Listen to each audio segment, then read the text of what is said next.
അതായത് degree പ്രിലിംസിൻ്റെ question paper കണ്ടിട്ട് കണ്ണ് തള്ളിയിരിക്കുകയാണ്. ഇപ്പോൾ എവിടെ നോക്കിയാലും ഇതിനെ പറ്റിയിട്ടുള്ള ട്രോളുകളാണ്. ഡിഗ്രി പ്രിലിംസിൻ്റെ ക്വസ്റ്റ്യൻ പേപ്പർ കണ്ട ആളുകളുടെ അവസ്ഥയൊക്കെ പറഞ്ഞ് ഇൻസ്റ്റയിലും ഫേസ്ബുക്കിലും എല്ലായിടത്തും ഈ ക്വസ്റ്റ്യൻ പേപ്പറിനെ പറ്റിയുള്ള ചർച്ചയാണ്. അതുകൊണ്ട് നമുക്ക് മനസ്സിലായി ഇതൊരു ഡിഫറെൻ്റ് ആയിട്ടുള്ളൊരു കാര്യം. കാരണം സ്ഥിരമായിട്ട് ചോദിക്കുന്ന പാറ്റേണൊക്കെ മാറ്റി ഒരുപാട് സ്റ്റേറ്റ്മെൻറ്റ് ക്വസ്റ്റ്യൻസും കണ്ടു കഴിഞ്ഞാൽ കിളി പാറുന്ന ചോദ്യങ്ങളാണ് ഡിഗ്രി പ്രിലിംസിൽ ഉണ്ടായിരുന്നുള്ളത്. അപ്പോൾ നമ്മൾ മനസ്സിലാക്കേണ്ട കാര്യം എന്താണ്, PSC ഒരുപാട് മാറിയിരിക്കുന്നു അല്ലേ. നമ്മുടെ പഴയ PSC അല്ലത്, എന്തൊക്കെയോ മാറ്റം വന്നിട്ടുണ്ട്. അപ്പോൾ നമുക്കിത് എങ്ങനെ ക്രാക്ക് ചെയ്യാം? പല ആളുകളും ഇത് നിർത്തിപ്പോയിട്ടുണ്ടാവും. ഇത് ചെയ്യണോ വേണ്ട, ഇനി PSCക്ക് പഠിച്ചിട്ട് കാര്യമുണ്ടോ, എത്ര ലെവലിലാണ്.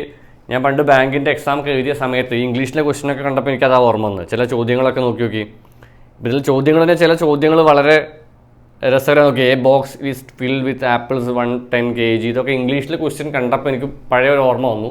അപ്പോൾ ആ ലെവലിലുള്ള ചോദ്യങ്ങളാണ് ഇവിടെ ചോദിച്ചിട്ടുള്ളത്. പക്ഷേ PSCയുടെ ചോദ്യത്തിനൊക്കെ എന്തെങ്കിലുമൊക്കെ ഒരു പ്രത്യേകത ഉണ്ടാവും. ഞാൻ ഒരു ചോദ്യം ചുമ്മാ കാണിക്കാം. 2 സംഖ്യകളുടെ അനുപാതം ചോദ്യം നോക്കിയിട്ട് ഉത്തരം പറയാം. അതാണ് ഞാനീ പറയുന്നത്. ഒന്നും എഴുതാതെ നമുക്ക് ഈ ക്വസ്റ്റ്യൻ നോക്കിയിട്ട് എങ്ങനെ ആൻസർ ചെയ്യാൻ പറ്റും എന്നുള്ളതാണ് ഇവിടെ പറയാൻ പോകുന്നത്. 2 സംഖ്യകളുണ്ട് കേട്ടോ. 3:5 അംശബന്ധം, 3:5 ഉണ്ട്. ഇതിൽ 10 കൂട്ടിയപ്പോൾ എന്താ പറഞ്ഞിട്ടുള്ളത്? 5:7 എന്നാണ് പറഞ്ഞത്. 5:7. അപ്പോൾ ഈ ചോദ്യം നോക്കി, ഞാൻ പറഞ്ഞില്ല, ചോദ്യം നോക്കിയിട്ട് ആൻസർ ചെയ്യും. നിങ്ങളൊന്നും ചെയ്യേണ്ട, ഇവിടെ ഓപ്ഷൻസ് മാത്രം നോക്കുക. എങ്ങനെ നോക്കിയാൽ മതി? ഓപ്ഷൻ സംഖ്യകൾ ഏതൊക്കെയാണെന്ന് ചോദിച്ചു. സംഖ്യകൾ നിങ്ങൾ ആലോചിച്ച് നോക്കി. ഈ 3:5 അല്ലേ ഉള്ളത്? 10 കൂട്ടേണ്ട അവിടെ നിൽക്കട്ടെ. ഈ 3:5 കണക്ഷനുള്ള ഏതൊക്കെ ഓപ്ഷനുള്ളത്? അതായത് 3ൻ്റെ ഗുണിതമായിട്ടുള്ള മൾട്ടിപ്പിൾ ആയിട്ടുള്ള ഓപ്ഷൻ എന്തൊക്കെ ഉണ്ടെന്നുണ്ട് ചോദ്യം. ഒന്ന് 3ഉം 5ഉം തന്നെ ഉണ്ട്. 3ഉം 5ഉം തന്നെ ഉണ്ട് ഒരു ഓപ്ഷനിൽ. 7, 9 ആവുമോ? ഈ 3 ഇത്ര ഗുണിച്ചാലും 7 ആവുമോ? 7, 9 ആവില്ലല്ലോ. ഓപ്ഷൻസ് ഞാൻ നിങ്ങൾക്ക് സ്ക്രീനിൽ കാണിച്ചിട്ടുണ്ട്. 13, 22 എന്തായാലും ആവില്ല. പിന്നൊരു ഓപ്ഷൻ 15 ഉണ്ട്, 25 ഉണ്ട്. അപ്പോൾ ഇത് രണ്ടും മാത്രം നോക്കിയാൽ മതി. ചോദ്യം ചെയ്യേണ്ട ആവശ്യമില്ല. ഇത് ഒന്നെങ്കിൽ ഇതാവും. ഇപ്പോൾ 10 കൂട്ടിയെന്ന് വിചാരിക്കുക. 3നോട് കൂടി 10 കൂട്ടിയപ്പോൾ എന്തായി? 13 ആയി. ഇവിടെ 13 ആയി. 5നോട് കൂടി 10 കൂട്ടിയപ്പോൾ 15 ആയി. എന്തായാലും അംശബന്ധം എടുക്കുമ്പോൾ 5:7 വരില്ല. കൂട്ടുമ്പോഴേ 3നോട് കൂടി 10 കൂട്ടിയപ്പോൾ 13:15 അല്ലല്ലോ. അപ്പോൾ ഇത് തന്നെയാണ് ആൻസർ. കിട്ടി. അപ്പോൾ ചോദ്യം നോക്കിയിട്ട് നമുക്ക് ആൻസർ പറയാം. നോക്കി ഇവിടെ 15-ന് 10 കൂട്ടിയപ്പോൾ 25 ആയി. 25-ന് 10 കൂട്ടിയപ്പോൾ 35 ആയി. 5-5 25 7. നോക്കി 5:7 10 കൂട്ടിയപ്പോൾ. അപ്പോൾ ചോദ്യങ്ങൾ ചെയ്യാൻ ഒരുപാടുമില്ല. PSCയിലെ ചില ചോദ്യങ്ങൾ നമ്മളെ കാണിച്ച് പേടിപ്പിക്കുകയാണ്, അത്രയേ ഉള്ളൂ. അപ്പോൾ ഇവിടെ നമ്മൾ എന്ത് ചെയ്താൽ മതി? ഇതെങ്ങനെ സോൾവ് ചെയ്യാം? നിങ്ങൾക്ക് മുഴുവനായിട്ട് കണ്ടിരുന്നു കഴിഞ്ഞാൽ തീർച്ചയായിട്ടും നിങ്ങൾക്ക് മനസ്സിലാവും ഇത്ര എളുപ്പത്തിൽ ഇത് സോൾവ് ചെയ്യാൻ പറ്റുമായിരുന്നു എന്നുള്ളത്. അപ്പോൾ നമുക്ക് മറ്റെവിടെയും ഇല്ലാത്ത രീതിയിലുള്ള ഷോർട്ട് കട്ട് ഉള്ള രീതിയിലാണ് നമ്മൾ ഈ ഓരോ ക്വസ്റ്റ്യനും നമ്മൾ സെറ്റ് ചെയ്ത് പ്രിപ്പയർ ചെയ്തിട്ടുള്ളത്. അപ്പോൾ ഞാൻ നേരത്തെ പറഞ്ഞ പോലെ പണ്ട് SSC ബാങ്ക് എക്സാമിനൊക്കെ എഴുതിയപ്പോൾ ഇംഗ്ലീഷിൽ ക്വസ്റ്റ്യൻ കണ്ടു തുടങ്ങി. അപ്പോൾ ആ ക്വസ്റ്റ്യൻസ് കണ്ടപ്പോൾ എനിക്ക് കുറച്ചുകൂടി ഈസിയായി. മലയാളം വായിക്കുന്നതിനേക്കാളും കൂടുതൽ ഇത് മലയാളത്തിൽ നമ്മൾ കുറ്റം പറയല്ല, ചില ചോദ്യങ്ങൾ മലയാളത്തിലേക്ക് മാറ്റുമ്പോഴാണ് പ്രശ്നമുള്ളത്. അതെന്തുകൊണ്ടാണെന്ന് വെച്ചാൽ SSCയിലും ബാങ്കിലുള്ള ക്വസ്റ്റ്യൻസാണ് ഇപ്പോൾ PSCയിൽ വരുന്നത്. അപ്പോൾ അതൊക്കെ എങ്ങനെ ഈസി ആയിട്ട് സിംഗിൾ സ്റ്റെപ്പിൽ 1-2 നോക്കിയിട്ട് ചെയ്യാൻ പറ്റുന്ന രീതിയാണ്. തീർച്ചയായിട്ടും ലൈക്ക് ചെയ്തുകൊണ്ട് വീഡിയോ കാണാം. നമുക്ക് അടുത്ത ക്വസ്റ്റ്യനിലേക്ക് പോകും. അപ്പോൾ രണ്ടാമത്തെ ക്വസ്റ്റ്യൻ ഞാൻ ഇവിടെ എടുക്കുന്നത് ഇതിൽ തന്നെ ഏറ്റവും പ്രയാസമുള്ളൊരു ചോദ്യമാണ്. ഏറ്റവും പ്രയാസമുള്ള ചോദ്യം എന്ന് എനിക്ക് തോന്നിയിട്ടുള്ള ചോദ്യമാണ്. ഒരു കോണിൻ്റെ ചോദ്യമുണ്ട്. കോൺ വെച്ചാൽ 42 സെൻറ്റിമീറ്ററും 10 സെൻറ്റിമീറ്റർ വരുമ്പോൾ സിലിണ്ടറിനെ നമ്മൾ മണൽ നിറച്ചിട്ടുണ്ട് എന്നൊക്കെ പറഞ്ഞ് ഇത് ആരും ചെയ്തിട്ടുണ്ടാവില്ല. കാരണം പൊതുവെ പണ്ടൊക്കെ ഞാൻ തുടങ്ങുന്ന സമയത്ത് എക്സാം പഠിച്ചുകൊണ്ട് ഞാനിത് ഒഴിവാക്കി വിടും. വലിയ ചോദ്യമല്ല, ചെയ്യേണ്ട. പക്ഷേ ഇത് ഏറ്റവും എളുപ്പത്തിൽ ചെയ്യാൻ പറ്റും. സംഭവം ഇത്രയേ ഉള്ളൂ. കോണുണ്ട് കോണും സിലിണ്ടറൊക്കെ പറയുന്നുണ്ട്. അതായത് ഒരു സിലിണ്ടർ ആകൃതിയിലുള്ള ഒരു സംഭവം ഉണ്ട്. എന്താ ഉള്ളത്? സിലിണ്ടർ വെച്ചാൽ നിങ്ങൾക്ക് അറിയുണ്ടാവുമല്ലോ. ഇതാണ് സിലിണ്ടർ ആകൃതിയിലുള്ള ഇതാണ് സിലിണ്ടർ ആകൃതി. അപ്പോൾ വരച്ച് കഴിഞ്ഞാൽ ശരിയാകും പറയില്ല. ഇത് ഉണ്ട് ഒരു സിലിണ്ടർ. നിങ്ങൾ ആലോചിച്ചാൽ മനസ്സിലാവും. ഇപ്പോൾ നമ്മുടെ ഈ ഒരു പേപ്പറൊക്കെ റോൾ ചെയ്ത് എങ്ങനെ ഉണ്ടായിരിക്കും? ഒരു സിലിണ്ടർ ഷേപ്പ് ആയില്ലേ? ആ ഷേപ്പിലുള്ള സംഭവമാണ്. ഇതിൻ്റെ വ്യാസം തന്നിട്ടുണ്ട് 42. വ്യാസമാണ്. ഇതിൻ്റെ ആരം എന്ന് പറയുന്നത് 21 വരിക. 42ആണ് 21. ഇത് ഹൈറ്റ്. ഇത് ശരിക്കും വരയ്ക്കുമ്പോൾ നമ്മളെന്താണ് ഹൈറ്റ് എന്ന് പറയുന്നത് 10 സെൻറ്റിമീറ്ററാണ്. ഇതിൽ മണൽ നിറച്ചിട്ടുണ്ട്. ഈ മണലെടുത്ത് നമ്മൾ താഴേക്ക് ഇട്ടു. താഴേക്ക് ഇട്ടപ്പോൾ അതൊരു കോൺ ഷേപ്പായി. അതൊരു കോണിൻ്റെ ഷേപ്പായി. കോണിൻ്റെ ഷേപ്പ് ഇങ്ങനെയായി. കോണിൻ്റെ ഉയരം 21 സെൻറ്റിമീറ്റർ എന്ന് പറഞ്ഞു. ഉയരം 21 ആണെന്ന് പറഞ്ഞിട്ട് ഒരു ഹൈറ്റ് തന്നിട്ടുണ്ട്. നമുക്ക് എന്താ കണ്ടുപിടിക്കേണ്ടത്? കോണിൻ്റെ അടിസ്ഥാന വിസ്തീർണം. എന്താ അടിസ്ഥാന വിസ്തീർണം? അപ്പോഴാണ് ഞാൻ ഇവിടേക്ക് ഇംഗ്ലീഷ് നോക്കിയത്. ബേസ് ഏരിയ ഓഫ് കോൺ എന്നാണ് ചോദിച്ചത്. ബേസ് ഏരിയ എന്ന് ചോദിച്ചിട്ടുണ്ടെങ്കിൽ നമുക്കിതിൻ്റെ R കണ്ടുപിടിക്കണം. R കണ്ടുപിടിക്കാം, ഇല്ലെങ്കിൽ പൈ R² ഇതാണ് കണ്ടുപിടിക്കേണ്ടത്. അപ്പോൾ പലരും ഇത് കൺഫ്യൂഷൻ ആവും. നിങ്ങൾ ചെയ്യേണ്ട കാര്യം ഇത്രയേ ഉള്ളൂ, ഇത് രണ്ടിൻ്റെയും വ്യാപ്തം തുല്യമാണോ അല്ലേ. ഇതിലുള്ള സംഭവം താഴേക്ക് കൊട്ടുകയാണെങ്കിൽ ഇത് ആയി എന്ന് പറഞ്ഞാൽ ഇതിലെ വ്യാപ്തവും രണ്ടിൻ്റെ വോള്യൂം ഈക്വലാണ്. അപ്പോൾ നമ്മൾ പറഞ്ഞു കഴിഞ്ഞു ഇതിൻ്റെ വ്യാപ്തവും തുല്യമാണ്. ആ ഒന്ന് ഇക്വേറ്റ് ചെയ്ത് നോക്കാം. നമുക്ക് സിംഗിൾ സ്റ്റെപ്പിൽ എങ്ങനെ കണ്ടുപിടിക്കാൻ നോക്കാം. 1/3 × പൈ R². h ഹൈറ്റ് എന്ന് പറയുന്നത് ഇവിടെ 21 ആണല്ലോ അല്ലേ. ഈക്വൽ ടു എടുത്തതിന് ശേഷം ഞാനിവിടെ ഇതിൻ്റെ ഇക്വേഷൻ എന്താണ്, ഇതിൻ്റെ വ്യാപ്തം വോളിയം കാണാനുള്ള 1/3 പൈ R² h ആണ്. 1/3 ഉണ്ട്, പൈ R² ഉണ്ട്, h ഉണ്ട്. ഈ പൈ R², അതിനെക്കുറിച്ച് നമുക്ക് പറയാം. ഇനി ഇവിടെ പൈ R² h ആണുള്ളത്. പൈ ഉണ്ട് ഇൻറ്റു R² 21 × 21 × h ഹൈറ്റ് 10. ഇത് സോൾവ് ചെയ്ത് പല ആളുകൾ കൺഫ്യൂഷൻ ആവും. പക്ഷേ നിങ്ങൾ ചെയ്യേണ്ടത് ഇതിൽ നമുക്ക് കണ്ടുപിടിക്കേണ്ടത് ഈ ഒരു പൈ R² അല്ലേ. ഞാൻ നോക്കിയില്ലേ, പറഞ്ഞില്ലേ നേരത്തെ, ഈ പൈ R² ഇതിന്ന് കിട്ടണമെന്നുണ്ടെങ്കിൽ കോണിൻ്റെ പൈ R² താഴെയുള്ള ഏരിയ അത് കിട്ടണമെന്നുണ്ടെങ്കിൽ ഈ 21 ബാക്കിയുള്ളതൊക്കെ അങ്ങോട്ട് പോയാൽ മതി. അപ്പോൾ നമ്മൾ ഈ പൈ R² ഇവിടെ വെച്ചിട്ട് ചെയ്യുന്ന ശേഷം ഈ 21 കട്ടാവും. കാരണം ഇവിടുന്ന് ഡിവൈഡ് ചെയ്താൽ കട്ടായി പോകട്ടോ. അങ്ങനെയല്ലേ ഉണ്ടാവുക. ഈ 3 അങ്ങോട്ട് പോകുമ്പോൾ ഇൻറ്റു 3 ആവും. അതായത് പൈ, ശരിക്കും പൈനെ നമുക്ക് 22/7 എന്ന് എഴുതാം. ഇൻറ്റു 21 ഉണ്ട് ഇവിടെ, ഇൻറ്റു 10 ഇൻറ്റു 3 അല്ലേ ഉള്ളത് ബാക്കിയുള്ളത്. അപ്പോൾ 21 കട്ട് ചെയ്ത് പോയി. അപ്പോൾ ഇത് മാത്രം ചെയ്താൽ മതി. ഈ ക്വസ്റ്റൻ അറിയുന്ന ആൾക്കാർക്ക് ഇത് മാത്രമേ ചെയ്യേണ്ട കാര്യമുള്ളൂ. വലിയ ലെവലിലുള്ള ക്വസ്റ്റനാണ്. 7 3 21 9 90 × 22 വരും. 90 × 22 അത് ചെയ്ത ആൻസർ കിട്ടി. 22 × 9 ഒരു 0 ചേർത്ത് കൊടുക്കുക. അപ്പോൾ എത്രയാണ്? 180 18 190 1980. ഓപ്ഷൻ ഉണ്ടോട്ടെ 1980. ഞാനിവിടെ ഓപ്ഷൻ നോക്കുകയാണ്. നമുക്ക് 1980 ഉണ്ടല്ലോ, ആൻസറായി. ഗുണിക്കേണ്ട ആവശ്യമില്ല, നമ്മൾ നേരത്തെ നമ്മളെ ആൻസർ പറഞ്ഞു 1980 ഇതിൽ ആൻസർ കൊടുത്തിട്ടുണ്ട്. അപ്പോൾ ഇതിൻ്റെ വേറൊരു പ്രത്യേകത, വലിയൊരു ക്വസ്റ്റ്യൻ നമ്മൾ ചെയ്ത മെത്തേഡ് നിങ്ങൾ മനസ്സിലാക്കുക. അടുത്തൊരു ക്വസ്റ്റ്യൻ എന്ന് വെച്ച് കഴിഞ്ഞാൽ ഓരോ 1/10 കിലോഗ്രാം തൂക്കമുള്ള ആപ്പിൾ പെട്ടി കൊണ്ടുവന്നില്ലേ, ഒരു പെട്ടി നിറയ്ക്കണം. ആപ്പിൾ നിറച്ചതിന് ശേഷം പെട്ടിയുടെ പാൽ 4/5 കിലോഗ്രാമിൽ കൂടരുത്. അപ്പോൾ ഞാൻ നേരെ ഇംഗ്ലീഷ് വായിച്ചു. എനിക്ക് കുറച്ച് നമ്മളൊക്കെ എന്താണ് പെട്ടെന്ന് മനസ്സിലാവും. പക്ഷേ ഇതിന് ചില ചോദ്യങ്ങൾ ഇവർ ഇംഗ്ലീഷിലുള്ള ചോദ്യത്തിനെ മലയാളത്തിലേക്ക് കൺവേർട്ട് ചെയ്യുന്നതുകൊണ്ടാണ് ഇത്രയും ബുദ്ധിമുട്ട് വരുന്നത്. കാരണം നമ്മളൊക്കെ ഇവിടുന്ന് SSC ബാങ്ക് എക്സാം PSCക്കൊക്കെ ക്വസ്റ്റ്യൻസ് ഉണ്ടാക്കേണ്ടത് നമുക്ക് മനസ്സിലാവും. ഈ കൺവേർഷൻ എത്രത്തോളം പ്രയാസമാണെന്നുള്ളത്. അതുകൊണ്ടാണ് നിങ്ങൾക്ക് ഇത് കിട്ടാത്തത് മലയാളം വായിച്ചിട്ട്. ഇംഗ്ലീഷ് വായിക്കുമ്പോൾ ചിലപ്പോൾ കുറച്ചുകൂടി കണക്റ്റ് ആവും. ഞാൻ ഇംഗ്ലീഷ് വായിച്ചു വെച്ചാൽ a box is to be filled with apple each weight 1/10 kg. ഓരോ പെട്ടിയിലും 1 കിലോഗ്രാം 1/10 kg. 1/10 kg എന്ന് പറയുമ്പോൾ എത്രയാണ് നിങ്ങൾ ആലോചിച്ച് നോക്കി. 1 കിലോഗ്രാം എന്ന് പറയുമ്പോൾ 1000 അല്ലേ. അപ്പോൾ അതിൻ്റെ 1/10 kg വെച്ചിട്ടുള്ള ആപ്പിൾസ് നിറയ്ക്കണം എന്ന് പറഞ്ഞാൽ 100 ഗ്രാം ആപ്പിളാണ് നിറയ്ക്കേണ്ടത്. 100 ഗ്രാമാണ് ഓരോ ആപ്പിളിൻ്റെയും വെയിറ്റ് വരിക. അതാണ് നമ്മൾ ആദ്യം പിടികിട്ടേണ്ടത്. അപ്പോൾ എ ബോക്സിൽ ഫിൽ വിത്ത് ആപ്പിൾ 1/10 kg വെച്ച് ഫില്ല് ചെയ്യണം. ഇങ്ങനെ നമ്മൾ വെയിറ്റ് ഓഫ് ബോക്സിൽ ഫില്ല് ചെയ്യേണ്ടത് 4/5 എക്സീഡ് ചെയ്യാൻ പാടില്ല എന്നാണ് പറഞ്ഞത്. നോക്കി ചിലപ്പോൾ മലയാളത്തിൽ നമുക്ക് നോക്കുകയാണെങ്കിൽ ആപ്പിൾ നിറച്ചതിന് ശേഷം പെട്ടിയുടെ ഭാരം 4-5 കിലോഗ്രാം കൂടുതൽ. അപ്പോൾ 4/5 എന്ന് പറഞ്ഞാൽ എത്രയാണ് വരിക? 4/5 1 കിലോഗ്രാമിൻ്റെ 4/5 1000 അല്ലേ ഉള്ളത്. നമ്മളിവിടെ കട്ട് ചെയ്തു 2 20. അപ്പോൾ നമുക്ക് വരുന്നത് 800 അല്ലേ. നമുക്കിവിടെ 2 നമുക്കിവിടെ വരുന്നത് 800 ഗ്രാം മാക്സിമം ആവാനേ പാടുള്ളൂ. അപ്പോൾ പിന്നെ ഈസി ആയില്ലേ ചോദ്യം. 100 ഗ്രാം വെച്ചിട്ട് എത്ര ചേർന്ന് 800 ഗ്രാമിൻ്റെ സംഭവത്തിലേക്ക് ആക്കാം അല്ലേ ഉദ്ദേശിച്ചിട്ടുള്ളത്. 8 എണ്ണം നോക്കി. Maximum number of apple that can be puttu inside the box. എത്ര പെട്ടിയിൽ വെക്കുന്ന പരമാവധി ആപ്പിൾ എത്രയാണെന്നുള്ളത്. ശരിക്കും ഇത് ക്വസ്റ്റ്യൻ ഇങ്ങനെ ചോദിച്ചാൽ മതി. 100 ഗ്രാം വീതം അല്ലേ ഉള്ള ആപ്പിളാണ് ഒരു പെട്ടിയിൽ നിറയ്ക്കേണ്ടത്. ആ ബോക്സിൻ്റെ വെയിറ്റ് മാക്സിമം കൊള്ളാവുന്ന 800 ഗ്രാമാണ്. ഇങ്ങനെ ചോദിച്ചാൽ എല്ലാവരും കിട്ടും. അപ്പോൾ അങ്ങനെ ചോദിക്കാനാണെങ്കിൽ ഇത് എക്സാമിൻ്റെ ആവശ്യമില്ലായിരുന്നു. പക്ഷേ ഇതിങ്ങനെ ചോദിച്ചുകൊണ്ടാണ് നമുക്ക് എല്ലാവർക്കും ഒരു കൺഫ്യൂഷൻ വന്നതെന്നുള്ളതാണ്. ഇത് ഈ 70ാമത്തെ ചോദ്യമാണെന്നില്ല. ഞാനിപ്പോൾ ഈ ക്വസ്റ്റ്യനിൽ കാണിക്കുന്ന സ്ക്രീനിൽ കാണിക്കുന്ന ക്വസ്റ്റ്യൻ നിങ്ങൾ നോക്കി ഏറ്റവും കോംപ്ലിക്കേറ്റഡ് ആക്കും. നമ്മളെ ലാസ്റ്റ് ഉത്തരം 0 തരും. ഇവിടെ നോക്കി ഈ ക്വസ്റ്റ്യൻ -6 - 10 600 ആണ്. 12/4 16 ആണ്. അപ്പോൾ നിങ്ങൾ ചെയ്യേണ്ടത് ഓരോ സിമ്പിൾ ഇങ്ങനെയൊക്കെ ചോദ്യങ്ങൾ ഇങ്ങനെയും വരാം. സിമ്പിൾ പെട്ടെന്ന് എഴുതി വയ്ക്കുക. ഇവിടെ എന്താ ഉള്ളത്? മൈനസ് പറയുമ്പോൾ into, minus is equal two into. ഇതാണ് സ്പീഡ് ചെയ്യേണ്ടത്. സ്പീഡിൽ നമുക്ക് ചെയ്യാനുള്ള പ്രാക്ടീസ് വേണം. 12/4 ഡിവൈഡഡ് ബൈ പ്ലസ് അല്ലേ. ഡിവൈഡഡ് ബൈ എന്ന് പറയുമ്പോൾ എന്താണ് അവിടെ പ്ലസ് വരും. ഈ ചോദ്യത്തിൽ നിങ്ങൾ നോക്കിയാൽ മനസ്സിലാവും. 6 × 3. അപ്പോൾ ഞാൻ ആദ്യം വിചാരിച്ചു 6/3 അല്ലേ, ഇവിടെ 3 ഞാൻ വിചാരിച്ചു. പക്ഷേ സത്യത്തിൽ നമ്മൾ എന്താ ഉണ്ടായിട്ടുള്ളത് ഇവിടെ, നമുക്കത് നോക്കാം. 6 × 3 നമുക്ക് നോക്കാം. ഇൻറ്റു അവിടെ നിൽക്കട്ടെ. ഇൻറ്റു ഞാൻ നോക്കിയപ്പോൾ ചെറിയ കൺഫ്യൂഷൻ ഉണ്ടായി. പ്ലസ് ഡിവൈഡഡ് ബൈ ആണ്, പ്ലസ് അല്ലേ ഡിവൈഡഡ് ബൈ ആണുള്ളത്.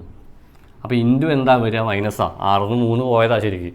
അപ്പോൾ ഇത് ഈ രീതിയിൽ ഇപ്പോൾ ഞാനിവിടെ നോട്ട് ചെയ്ത് വെച്ചതും അപ്പോൾ ഞാൻ നിങ്ങൾക്ക് തരുന്നതിന് മുന്നേ മാക്സിമം ഇവിടെ ക്വസ്റ്റ്യൻസൊക്കെ ജസ്റ്റ് വർക്കൗട്ട് ചെയ്തിട്ടാണ് നമ്മൾ ചെയ്യാറുള്ളത്. അപ്പോൾ അതിൽ കണ്ടിട്ടുള്ളതും ഈ ഒരു ലാസ്റ്റ് ക്വസ്റ്റ്യൻ ഉള്ളത്. ഓക്കെ, മൈനസ് ഇൻറ്റു ആണ്, ഡിവൈഡ് ബൈ പ്ലസ് ആണ്, ഇൻറ്റു മൈനസ് ആണ്, പ്ലസ് ഡിവൈഡ് ബൈ. അത് വെച്ചിട്ട് ചെയ്ത് നോക്കുക. ചെയ്ത് നോക്കുമ്പോൾ നമുക്കിവിടെ എന്താണ് കിട്ടുക എന്ന് വെച്ച് കഴിഞ്ഞാൽ 0. അതാണ് ഇതിൻ്റെ പ്രത്യേകത. ഞാൻ പറഞ്ഞില്ലേ 0 കിട്ടും. അപ്പോൾ നമ്മളെ കൺഫ്യൂഷനാക്കാൻ എത്രയും ചോദ്യങ്ങൾ ചോദിക്കുന്നത്. ഇതേപോലെ മറ്റൊരു ചോദ്യമായിരുന്നു ഈ 1/1 എന്നൊക്കെ എടുത്ത് 1 - 1/2 1 - 1/3. ഇത് ശരിക്കും നോക്കിയാൽ 1 - 1/2 എന്ന് എത്രയാണ്, 1 - 1/2 എന്ന് വെച്ച് കഴിഞ്ഞാൽ 2 ഗുണിക്കും ക്രോസ് ചെയ്തിട്ട് അപ്പോൾ 2 അല്ലേ. അപ്പോൾ 1/2 അല്ലേ വരിക, 1/2 1 അല്ലേ, 1/2 വരും. അത് 1 - 1/3 3 പോയാൽ 2/3 ഇങ്ങനെയല്ലേ വരിക. 1/2 ഇൻറ്റു 2/3 ഇൻറ്റു ഇനി 3/4 വരും. അതാ വരിക അടുത്ത്. 4 ന്ന് 1 പോയി. അപ്പോൾ ഇങ്ങനെ ഗുണിച്ച് വരുന്ന ലാസ്റ്റ് ഇവിടെ 19 അല്ലേ 20 പോയാൽ 19/20. ഇവിടെ താഴെയുള്ളതൊക്കെ കട്ട് ചെയ്ത് ഇങ്ങനെ പോയി. താഴെയുള്ളതൊക്കെ കട്ട് ചെയ്ത് പോയി 19 പോയി. ലാസ്റ്റ് 1/20 വരും. ഇതാണ് ആൻസർ നമുക്ക് വരിക. അടുത്തൊരു ക്വസ്റ്റ്യനിൽ പലപ്പോഴും നമ്മൾ കാണുന്ന ഒരു ക്വസ്റ്റ്യൻ തന്നെയാണ്. ഇതിൽ ഒരു കോമ്പൗണ്ട് ഇൻട്രസ്റ്റിൻ്റെ ക്വസ്റ്റ്യൻ വന്നിട്ടുണ്ടായിരുന്നു. ഞാനിവിടെ ചെയ്യാം ഈ സ്പേസിൽ. കോമ്പൗണ്ട് ഇൻട്രസ്റ്റിൻ്റെ ക്വസ്റ്റ്യൻ നിങ്ങൾക്ക് ഇവിടെ സ്ക്രീനിൽ കാണിച്ചു തരാം. ഈ ക്വസ്റ്റ്യൻ ഇംഗ്ലീഷിൽ കണ്ടപ്പോഴാണ് എനിക്ക് കുറച്ചുകൂടി ഈസി ആയത്. Equation difference is equal to PR²/100². അങ്ങനെ ഒരു ഇക്വേഷൻ ഉണ്ട് കോമ്പൗണ്ട് ഇൻട്രസ്റ്റിന്. അതായത് വ്യത്യാസം കണ്ടുവയ്ക്കാൻ 2 വർഷത്തേക്കുള്ള എന്ന് ചോദിച്ചിട്ടുള്ളതിൽ നമുക്ക് ഈ ക്വസ്റ്റ്യനിൽ ചോദിച്ചിട്ടുള്ള എന്താണ്, കോമ്പൗണ്ട് ഇൻട്രസ്റ്റും സിമ്പിൾ ഇൻട്രസ്റ്റും തമ്മിലുള്ള വ്യത്യാസമാണ്. അപ്പോൾ അത് കണ്ടുപിടിക്കാൻ വ്യത്യാസം is equal to PR²/100² equation ഉണ്ട് ഇവിടെ. 2 വർഷത്തേക്കാണെങ്കിൽ. 3 വർഷത്തേക്കാണെങ്കിൽ difference is equal to PR²/100² into 300 + R/100 ഈ ഇക്വേഷനാണുള്ളത്. അപ്പോൾ അത് നമ്മൾ 3 വർഷത്തേക്ക് അവിടെ നിൽക്കട്ടെ. 2 ഇയറിൻ്റെ കേസിൽ നമുക്കിവിടെ ഡിഫറൻസ് 25 കിട്ടിയത്. ഡിഫറൻസ് 25. P ആണ് നമുക്ക് പ്രിൻസിപ്പിളാണ് കണ്ടുപിടിക്കുന്നത്. R² എന്ന് പറയുന്നത് എത്ര വരിക, 10 അല്ലേ വരിക. 10 × 10 നോക്കട്ടെ ഇവിടെ ക്വസ്റ്റ്യനിൽ. അതെ 10 × 10 വരും. ബാക്കി ഇവിടെ 100 × 100 വരും. നമുക്ക് സോൾവ് ചെയ്ത് കഴിഞ്ഞാൽ ഈ 19 100 പോയാൽ 2500 വാല്യൂ ഇവിടെ ഉണ്ടോ, 2500 ഉണ്ട്. അപ്പോൾ ഇതാണ് ഏറ്റവും ഇതൊരു കൺഫ്യൂഷൻ. എനിക്ക് ഏറ്റവും ഒരു പ്രശ്നമായി തോന്നിയിട്ടുള്ളൊരു ചോദ്യമുണ്ട്. അതിൻ്റെ ആൻസർ നിങ്ങൾക്ക് കൂടി പറയാം. ഇതിൽ ഈ ചുവപ്പ് 12, നീല 20, വയലറ്റ് 42, മജന്തയുടെ കോഡ് എന്താണെന്നുള്ളതാണ് ചോദിച്ചിട്ടുള്ളത്. അപ്പോൾ ഇവിടെ ഞാൻ കണ്ടുപിടിച്ച ലോജിക്ക്, ഇപ്പോൾ ഇതിൻ്റെ ഇംഗ്ലീഷാണ് പെട്ടെന്ന് ഞാൻ വായിച്ചത്. റെഡ് RED നിങ്ങൾക്ക് ഈ ക്വസ്റ്റ്യൻ കാണാം അല്ലേ. റെഡിന് എത്ര ലെറ്റർ ഉണ്ട്, 3 ലെറ്റർ അല്ലേ. അതിൻ്റെ ഒരു രീതി നിങ്ങൾക്ക് പെട്ടെന്ന് ഞാനത് എൻ്റെ രീതിയിൽ ഞാൻ പെട്ടെന്ന് ക്വസ്റ്റ്യൻ ഇംഗ്ലീഷിൽ കണ്ടപ്പോൾ ആണ് സോൾവ് ചെയ്തത്. അപ്പോൾ അത് നിങ്ങൾക്ക് കമൻറ്റ് ചെയ്യാം എന്താ അതിൻ്റെ ലോജിക്ക് വന്ന് നിങ്ങളുടെ ഒപ്പീനിയൻ എന്താണെന്നുള്ളത്. മലയാളം വായിച്ചപ്പോൾ എനിക്ക് പെട്ടെന്ന് കിട്ടിയില്ല. ഇംഗ്ലീഷ് വായിച്ചപ്പോൾ റെഡ് RED 3 അക്ഷരമല്ലേ റെഡിന്. റെഡ് എന്ന് പറഞ്ഞാൽ 3 അക്ഷരമുള്ളത്. അപ്പോൾ 3 × 4 12. ബ്ലൂക്ക് 4 അക്ഷരമുള്ളത്. 4ൻ്റെ അടുത്ത നമ്പർ ബ്ലൂ എന്ന് വെച്ചാൽ BLUE നോക്കി 1 2 3 4 4 അക്ഷരമുള്ളത്. 4ൻ്റെ അടുത്ത നമ്പർ 4 5 20. വയലറ്റ് നോക്കി 1 2 3 4 5 6 6 അക്ഷര വയലറ്റ് ഉള്ളത്. വയലറ്റ് 1 2 3 4 5 6. അപ്പോൾ 6 അക്ഷരമാണ്. 6 × 7 42. ഇതേപോലെ മജന്ത 1 2 3 4 5 6 7 7 × 8 56 എനിക്ക് കിട്ടിയത്. നിങ്ങൾക്ക് എങ്ങനെ എന്താണെന്നുള്ളത് നിങ്ങൾ തീർച്ചയായിട്ടും കമൻറ്റ് ചെയ്യുക. അപ്പോൾ എന്തായാലും എക്സാമിന് ക്വസ്റ്റ്യൻസ് നമുക്ക് മലയാളത്തിൽ ഇംഗ്ലീഷിലൊക്കെ വന്നിട്ടുണ്ട്. അപ്പോൾ അത് പൊതുവേ കൺഫ്യൂഷൻ ആക്കി നമ്മൾ തന്നിട്ടുണ്ട്. അതൊന്നും നിങ്ങൾ കൺഫ്യൂഷൻ ആവാതെ ചെയ്ത് നോക്കുക. അതെനിക്ക് പറയാനുള്ളത്. ക്ലോക്കിൻ്റെ ഒരു ക്വസ്റ്റ്യൻ വന്നിട്ടുണ്ടായിരുന്നു. ആംഗിൾ ഡയറക്റ്റ് നമുക്ക് കണ്ടുപിടിക്കാം. So angle between hour hand and minute hand. മലയാളത്തിൽ ക്വസ്റ്റ്യൻ പറഞ്ഞു കഴിഞ്ഞാൽ ഒരു ചോദ്യം തന്നിട്ട് ആ ചോദ്യത്തിൽ മിനിറ്റ് സൂചിയുടെയും മണിക്കൂർ സൂചിയുടെയും കോണളവ് തമ്മിൽ കണ്ടുപിടിക്കാൻ ചോദിച്ചിട്ടുണ്ട്. നിങ്ങൾക്ക് തന്നെ ഈസി ആയിട്ട് ചെയ്യാൻ പറ്റും. 6:40 നമ്മുടെ ക്ലോക്കിൻ്റെ ഇക്വേഷൻ യൂസ് ചെയ്യാതെ നമ്മൾ ചെയ്ത മെത്തേഡ് ഉണ്ടല്ലോ. എനിക്കിതൊക്കെ കട്ട് ചെയ്യട്ടെ. നിങ്ങൾക്ക് വീഡിയോ തരാൻ വേണ്ടി ലൈവ് ക്ലാസ് പോലെ നമുക്കിത് ഇൻട്രാക്ട് ചെയ്യാൻ വേണ്ടിയിട്ടാണ് ഞാൻ തന്നിട്ടുള്ളത്. സോ എന്തായാലും നമ്മൾ ഭാവിയിൽ നമ്മൾ കുറച്ച് ഇൻറ്ററാക്റ്റീവ് ആയിട്ടുള്ള ക്ലാസ്സുകൾ നടത്തും. പല ആളുകളും നമ്മളോട് പറഞ്ഞിട്ട് സ്മാർട്ട് ബോർഡ് ഇല്ലാത്തതുകൊണ്ടാണ് ആരും കാണാത്തത്. എനിക്ക് തോന്നുന്നില്ല. അപ്പോൾ നിങ്ങൾക്ക് ക്ലാസ്സുകൾ ആവശ്യമുണ്ടെങ്കിൽ തീർച്ചയായിട്ടും ഞാൻ നല്ല ബെസ്റ്റായിട്ടുള്ള ക്ലാസ്സുകൾ ഇനി അങ്ങോട്ട് നമ്മൾ പ്രിപ്പയർ ചെയ്യുന്നുണ്ട്. വെറുതെ നേരത്തെ പറഞ്ഞ പോലെ തറ പഠിപ്പിക്കുന്നില്ല. അപ്പോൾ എന്തുകൊണ്ടാണെന്ന് വെച്ച് കഴിഞ്ഞാൽ clock, hands of A clock 6:40 സൂചികൾ തമ്മിലുള്ള വ്യത്യാസം 6:40 ക്വാളിറ്റി കൂട്ടി കാണട്ടോ. നിങ്ങൾക്ക് ഈ വീഡിയോ ക്വാളിറ്റി കുറവാണെന്ന് തോന്നുന്നുണ്ടെങ്കിൽ പ്ലസ് 360 നിങ്ങൾക്ക് കാണാം. അപ്പോൾ അങ്ങനെയൊക്കെ മെച്ചമുണ്ട്. നമ്മൾ 6:40 നമ്മുടെ മെത്തേഡ് ഇത്രയേ ഉള്ളൂ. 6 - സൂചികളുടെ സ്ഥാനം 8 മിനിറ്റ് സൂചി 8 നിൽക്കുക. 6:8 എന്ന് പറയുമ്പോൾ 6:40 6 തന്നെയാണ് മണിക്കൂർ സൂചി. മിനിറ്റ് സൂചി 40 എന്ന് പറയുമ്പോൾ 8.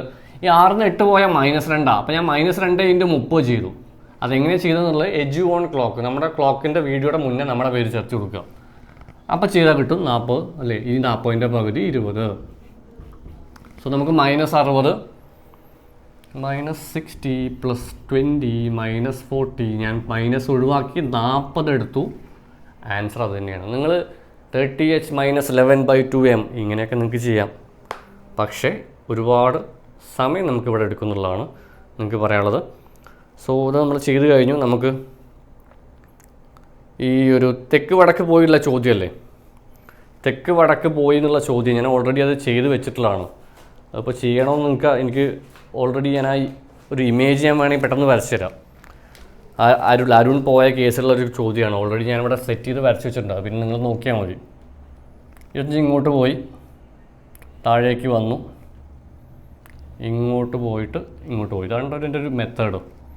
ഇവിടെ 25 പോയി, ഇവിടെ 15 പോയി. കാരണം ഞാനിത് നിങ്ങളെ ഒരുപാട് ടൈം നിങ്ങളെ വേസ്റ്റ് ചെയ്യിപ്പിക്കുന്നില്ല. അവിടെ 40 ഇങ്ങോട്ട് പോയി എന്നാണ് പറയുന്നത്. 15 ബാക്കി 15 ഇവിടെ എത്തി. ടോട്ടൽ ഇവിടെ നിന്നുള്ള ഡിസ്റ്റൻസ് ചോദിച്ചാൽ 15 ഇതാണ് കിട്ടിയിട്ടുള്ളത്. 15 കിലോമീറ്ററാണുള്ളത്. പിന്നെ ഈ കലണ്ടറിൻ്റെ ക്വസ്റ്റ്യൻ ഉണ്ട്. അത് ഏറ്റവും എക്സെപ്റ്റ് നമ്മളെന്താണ് ലീപ്പ് ഇയറിനെ കുറിച്ചിട്ടുള്ളതാണ്. 53ാമത്തെ ക്വസ്റ്റ്യൻ. വർഷത്തിൽ ആദ്യ ദിവസം ഞായറാഴ്ചയാണെങ്കിൽ അവസാന ദിവസം അത് തന്നെയായിരിക്കും, സെയിം ഡേ ആയിരിക്കും. ഏതാണ് ലീപ്പ് ഇയർ അല്ലെങ്കിൽ ശരിക്കും ഒരു വർഷം. ഇപ്പോൾ നമുക്ക് പറയുകയാണ് 2024 എടുക്കണില്ല, 2023 ജനുവരി 1 ഒരു ദിവസമാണെങ്കിൽ ഞാൻ പറയാം ചുമ്മാ 2023 ജനുവരി 1 തിങ്കളാണെങ്കിൽ 2023 ഡിസംബർ 31 തിങ്കളായിരിക്കും. അതേ ദിവസമായിരിക്കും ലീപ്പ് ഇയർ അല്ലെങ്കിൽ. അപ്പോൾ 2023 ജനുവരി 1 തിങ്കളാണെങ്കിൽ അടുത്ത കൊല്ലം ജനുവരി 1 എന്തായിരിക്കും +1 വരിക. അങ്ങനെ ഒരു ലോജിക്ക് ഉണ്ട്, കലണ്ടറിൻ്റെ ലോജിക്കാണുള്ളത്. അപ്പോൾ നിങ്ങൾക്ക് ചെയ്യാം. പിന്നെ ഒരു ആൽഫ ന്യൂമറിക് ഒരു ക്വസ്റ്റ്യൻ ഉണ്ടായിരുന്നു. അത് കുറച്ചൊരു കട്ടിയാണ്, ചിലപ്പോൾ നമുക്കിത് മനസ്സിലാവാൻ. ആൽഫ ന്യൂമറിക് ക്വസ്റ്റ്യൻ ഞാൻ കൊടുത്തിട്ടുണ്ട് കേട്ടോ. ഇതിന് പ്ലേസ് വാല്യൂ ഒക്കെ നമുക്ക് അപ്ലൈ ചെയ്യാം. പ്ലേസ് വാല്യൂ ഓരോ സ്ഥാനവില അപ്ലൈ ചെയ്യാം. നടുക്കുള്ള നമ്പറിന് ഒരു പ്രത്യേകത ഉണ്ട്. 2670 എങ്ങനെ വന്നെന്ന് വെച്ചാൽ നടുക്കുള്ള നമ്പർ നോക്കി നോക്കിയാൽ 1 ഉണ്ടല്ലേ, ഫസ്റ്റിലെ നമ്പർ 1. നടുക്കുള്ള നമ്പറുകൾ മാത്രം ഞാൻ പറയുന്നത് 2, 6, 21, 88, 445. ആ നടുക്കുള്ള നമ്പർ മാത്രം നോക്കി നോക്കിയേ. ഇതാ കാണുന്നത്. ഇതെങ്ങനെയാണ് വരിക? × 1 + 1 അല്ലേ, അതല്ലേ നമുക്ക് കിട്ടിയിട്ടുള്ളത്. × 2 × 2 + 2 6 അല്ലേ, 6 3 18 + അല്ലേ, × 3 + 3 × 4 + 4 21 × 4 + 4 88 × 5 445 + 5 ആണ്. അപ്പോൾ × 6 + 6 വരിക. 445 × 6 + 6. ഓക്കെ, × 1 + 1 2 × 2 + അല്ലേ 2 6 3 18 + 3 അങ്ങനെ വരെ. × 3 + 3 × 4 + 4 അങ്ങനെ. അപ്പോൾ 5 6 30 ശിഷ്ടം 3 6 4 24 3 27 2 2676 അല്ലേ ഉള്ളത്. 2676 ഞാനിവിടെ കിട്ടിയിട്ടുണ്ട്. നോട്ടെ ഇവിടെ 2. സോ നമുക്കിവിടെ 267 അല്ലേ 45 × 6 + 6 അല്ലേ ഉള്ളത്. 267 നമുക്ക് കിട്ടിയിട്ടുള്ളത് ഇവിടെ 2676 തന്നെയാണ് വരുന്നത്. 2676 ഉണ്ടല്ലോ അതിൽ. അതെ, 2676 ഉണ്ട്. പിന്നെ ആൽഫാബറ്റിക് കോഡ് നമ്മൾ നോക്കുകയാണെങ്കിൽ Z 26 20 അല്ലേ, X 24 V 22 20 18 16 14 വരെ. അപ്പോൾ എന്നിലെ തുടങ്ങും. 2676 അല്ലേ ഉള്ളത്. ഓക്കെ, എന്നി തുടങ്ങി 1 3 4 3 7 ഈ A D G യിലൊക്കെ വരുന്നത് എന്താണ്? A 1 ആണ്, D എന്ന് പറയുന്നത് 4 ആണ്, G അല്ലേ 7 10 13 16 19 S. 2676 എസ് ആണ് വരുന്നത്. അപ്പോൾ അടുത്ത ക്വസ്റ്റ്യൻ ഒരു ബ്ലഡ് റിലേഷൻ്റെ ക്വസ്റ്റ്യൻ ആണ്. അപ്പോൾ അത് നമുക്കൊന്ന് ചെയ്ത് നോക്കാം. പി ക്യൂവിൻ്റെ സഹോദരിയാണ്. പി ക്യൂവിൻ്റെ സഹോദരിയാണ്. നോക്കാം നമുക്കിവിടെ. സോ പി ക്യൂവിൻ്റെ സഹോദരിയാണ്. അതാണ് എഴുതിയിട്ടുള്ളത്. നോക്കാം, പി ഉണ്ട് ഇവിടെ, ക്യൂവിൻ്റെ സഹോദരിയാണ്. നമ്മൾ H1 ബ്ലഡ് റിലേഷൻ സെർച്ച് ചെയ്താണ്. എല്ലാത്തിനും മുന്നേ നമ്മുടെ പേര് കൊടുത്താൽ കിട്ടും. ഇത് കറക്റ്റ് പറയേണ്ടത് നമ്മൾ. പി ക്യൂവിൻ്റെ സഹോദരിയാണ്. 6 ക്യൂവിൻ്റെ അമ്മയാണ്. 6 ക്യൂവിൻ്റെ അമ്മയാണ് കേട്ടോ. ഓക്കെ, അത് നമ്മൾ എഴുതി വെച്ചു. 6 ക്യൂവിൻ്റെ അമ്മയാണ്. 6 ക്യൂവിൻ്റെ അമ്മയാണ് എഴുതി വെച്ചു. ഇതെങ്ങനെ കിട്ടിയെന്ന് മനസ്സിലാവണമെങ്കിൽ നമ്മൾ ഇത് പ്ലസും മൈനസൊക്കെ അച്ഛനും അമ്മയൊക്കെ മുകളിലാണ് നമ്മൾ വരയ്ക്കുക. പിക്ചറൈസേഷനാണ്. H1 blood relation.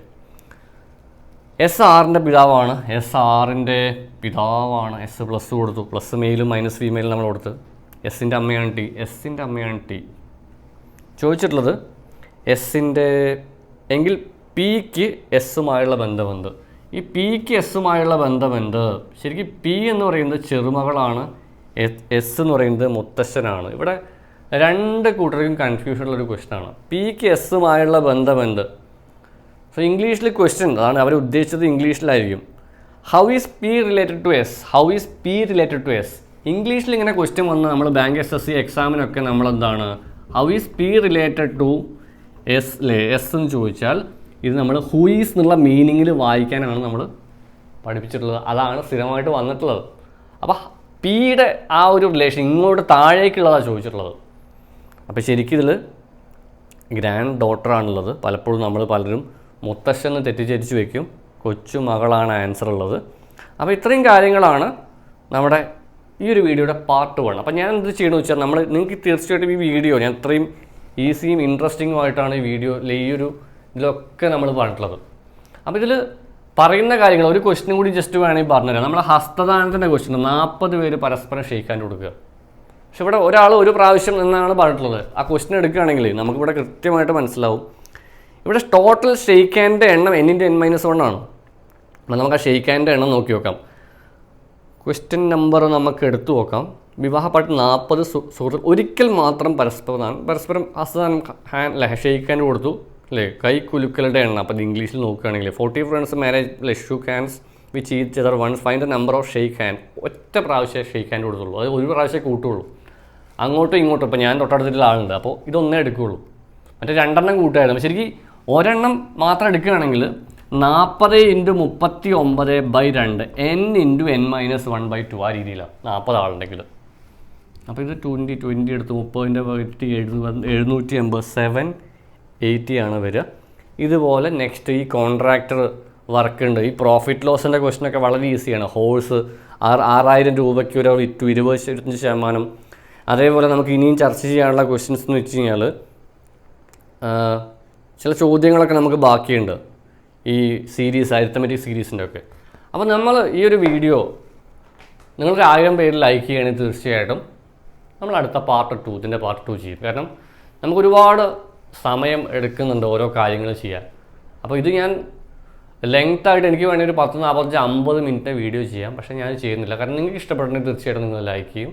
നിങ്ങളുടെ നെക്സ്റ്റ് പാർട്ട് വേണമെങ്കിൽ യെസ് എന്ന് കമൻറ്റ് ചെയ്യാം. ജസ്റ്റ് ഒന്ന്.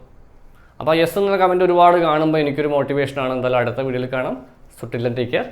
ബൈ.